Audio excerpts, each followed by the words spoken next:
Welcome and thanks for joining us for our season premiere of Offsides. I'm Katarina Lukatic. If a player has helped his team to the playoffs while using PEDs, should he be suspended for postseason play? Our MLB analysts will give us their take. And how bad are the NFL's worst teams thus far, and does an undefeated record a quarter way through the season capture how good these teams really are? Our NFL analysts weigh in. All this and more, Offside starts right now. With playoffs starting, there are two issues that have been stirring up some controversy. Players like Nelson Cruz that were caught in the biogenesis scandal, but will be in the playoff lineup, and the current change in the playoff games. Many questions have been raised, like, is it morally correct to have the players in the playoffs that were on steroids, even though they already served their penalties? And what is the point of playing a full season if there is now only one game to get into the playoffs? Now we go to our analysts, Peter, Patrick, and Nick, to hear their opinions and answer these highly debated questions. Thank you, Jada. Well, guys, you heard it. Nelson Cruz, also Johnny Peralta in the playoffs, who are a part of that biogenesis scandal. Personally, I'm looking at this, and I just think there's no place in baseball for that kind of behavior. Others will say that, yeah, they served their suspensions. Why not let them play baseball? For me, there's no place for that kind of behavior in this game. I don't know. I personally can't see it. I don't like it either. Yeah. At the end of the day, the guy used illegal substances to help his team win. Right. And part of the reason they're in the playoffs is because of him cheating. So in my opinion, there's no way he should be allowed to play, or Johnny Peralta for that matter. The way I see it is that he served his time, and he's a first-time offender, and I think that he should be fine, like as long as he serves his time. I mean, so if everyone just tries it once, it's okay. They serve their suspension, come back, and play baseball. I don't think that everyone should try it at all, but I think that. But then why should anyone get a reprieve? Why should anyone get a reprieve for one time, two times? Let me put it like this. I think that, yeah, maybe they deserve to come back at some point, but the suspension should carry out through the rest of the season in my eyes. I don't think regardless of not to make the playoffs. Right, correct. Yes. So if they have a playoff team, you have to deal with it. If you broke the law like that, you're gone. For the rest of the season, you can come back next year when games don't matter. But if I have a guy coming back who hit all these home runs on steroids and he's playing at the end of the season when baseball matters, I don't have any time for that. And you make a good point, because what if Nelson Cruz had 2 home runs in that one playoff game that they played, and he was the reason why they advanced further? Yep. What happens then? So where do we stand now? And on that note, the playoff game, he went 0 for 4, which they got lucky, but Johnny Peralta is still in the playoffs. Right. But that one playoff game, how do you guys feel about these one playoff games now? I mean, I've heard both sides. Obviously, the atmosphere in Pittsburgh and Cleveland, it was electric. Fans were going crazy. It was fun baseball. It's hard to argue against that. But I don't know. What do you think about these games? I think it's an awesome idea. I think that, as you said, the atmosphere is just unbelievable for these games. Right. And I think that, I mean, sure, there's a whole 162-game season that leads up to it, but I think that for those two teams, I think it's a fantastic way to start off October. Mm-hmm. Yeah, but think about it this way. Tampa and Texas played the 163. Mm-hmm. Yep. You play 163, and then you don't get rewarded by getting into the playoffs. You get rewarded by playing another play-in game. Yeah. That doesn't make that's any true. sense. That's true. So then you have to use 2 pitchers, and then you go into game 1 with your third starter. It just, you use David Price, and then you use Alex Cobb, so now you go with Matt Moore. Mm-hmm. And for Texas has starting pitching problems beyond Darvish. Right. And we saw that. That's why they lost. Mm-hmm. So I just think it creates a whole mess of problems for these teams, and it puts gives them at them a disadvantage. Definitely puts them at a But disadvantage. they put themselves there, right? Yeah. They didn't play 162 games strong enough to be in the playoffs regularly. The thing I like about this play-in game is that it harms teams that fell off the cliff. Yeah. Like last year, we saw Texas go into that play-in game.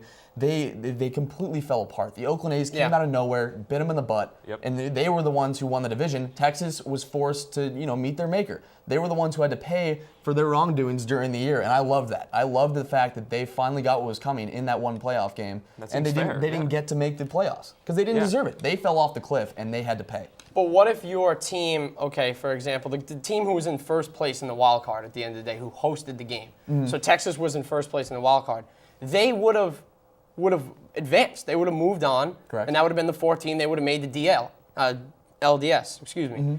So it just harms those teams who then you could lose the playing game and then you're screwed and you're out of the playoffs, and you're done. Yeah. I just don't like that. I like to keep things a little more status quo. I mean, it's great to get teams involved. Like you said, Cleveland was electric. Right. Pittsburgh was electric. Right. But ultimately, at the end of the day, you're going to have to win your division, and that's what it comes down to. Valid arguments on both sides, guys. We're going to send it back to Jada. That's it for baseball today. Quarter way through the season, there are teams that are undefeated, but there are also teams that are surprisingly winless. Our analysts will debate over who are the best of the best and the worst of the worst. There also has been an ongoing saga over dangerous hits in the NFL. New information has been released that the NFL is covering up recent concussions of players, even though the players are supposed to be fined for hazardous conduct on the field.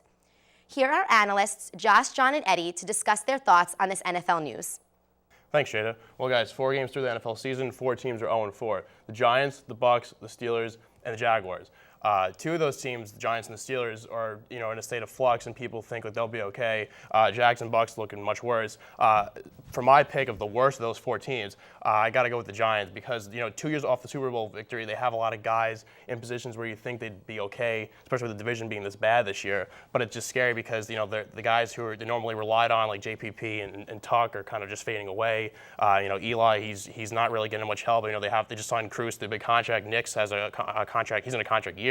So we're not sure what's going on with that. So it's scary to me because they're drafting in the middle of rounds and not getting the young players in that are really impacting this team. So to me, the other teams like the Bucs and the Jags, they're picking in the beginning of the rounds and it might help them out more. So this year, I think it might be a start for some in the future of a downward trend. What's your pick? My pick would definitely be the Jags. I think it's the obvious pick. I mean, they're having a fire sale down there. They're trading Eugene Monroe out of the way. They've got Maurice Jones-Drew on the trade block. Yep. I mean, through the first 4 games, they've got a point differential of -98. I mean, they're not even close to teams. I think they should start scrimmaging some of those SEC teams down there. Yeah, and they're trying to do those meetups to bring Tim Tebow in. They can't even do that. I mean, the games are getting black. It's a total mess. What about your pick? I'd probably say Tampa Bay is the worst at this point. I mean, they got a rookie quarterback in Mike Glennon. They got a lot of locker room controversies there with Greg Schiano and Josh Freeman. Now Josh Freeman's out of the room. How are the players going to react to that? Are the players going to play good? Joel Reeves is in there. He's been playing good, but he's been having some complaints with Greg Schiano. Yep.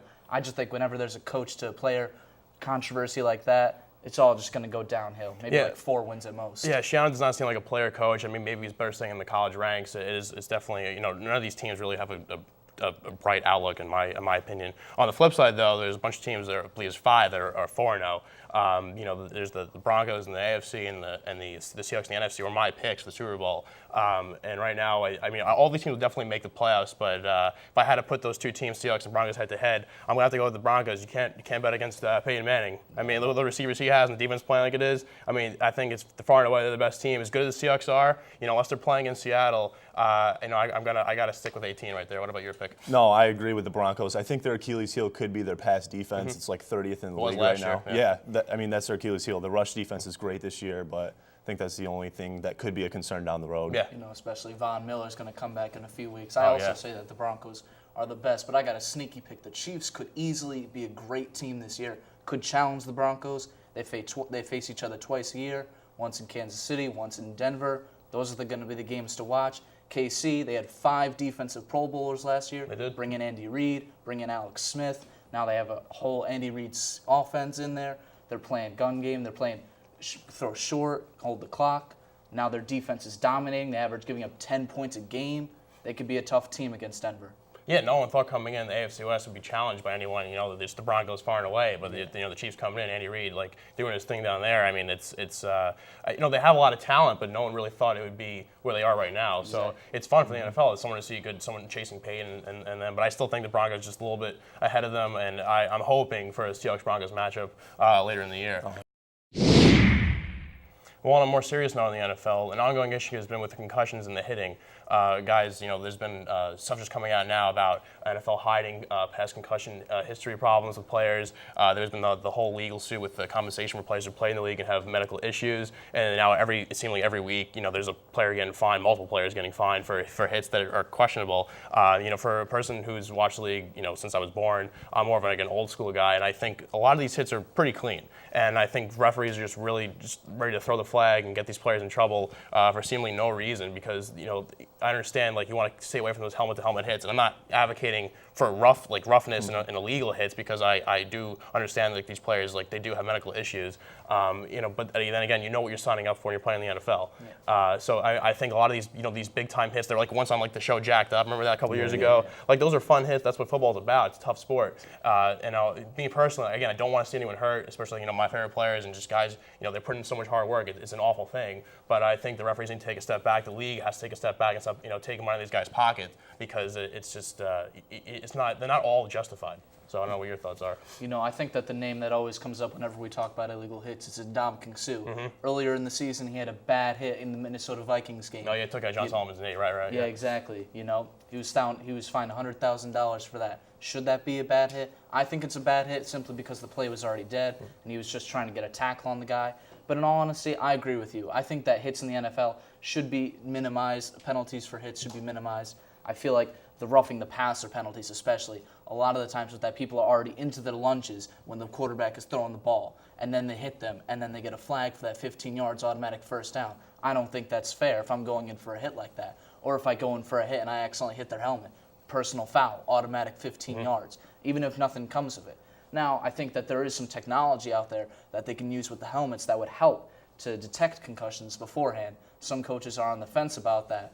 I don't know, but I think it would limit the amount of penalties that could come out of this. Yeah, I agree. I think these plays are very subjective. Like, they should be taken on a case-to-case basis. Right. I don't know how else you can do that. And I think we don't give these refs enough credit. I think the biggest concern is coming down from Goodell. I think he's the one up these guys to really putting pressure on them to throw these flags, so. Yeah, I'd agree with you with that. Again, we want to stay away from these hits that are, styling these plays for years, ending careers. We don't want to see that. But, when you're hitting guys, near the shoulder pads and stuff, and just because there's a loud pop doesn't mean it's an illegal hit. Yeah. Exactly. It's still football. I mean, there's a reason why they're wearing the pads. Yep. You're losing the whole, a huge part of the game, and it's becoming a softer league. It's not really fun to watch. Players can't tackle as it is. I mean, even there's guys that are struggling just to arm tackle. And I think that I totally agree. It's starting at Goodell. The refs are just doing what they're told. So I don't want to blame them. But that's all we have for NFL this week. Thanks for watching, and we'll send over to Katarina. Thanks for joining us on Offsides. We'll be back next week to give you our take on some of the week's hot topics. If you'd like to contact us, you can reach us at offsides@butv10.com. Make sure to like us on Facebook and follow us on Twitter at BUTV10Offsides. On behalf of our entire crew, I'm Katarina Lukatic. Have a great night.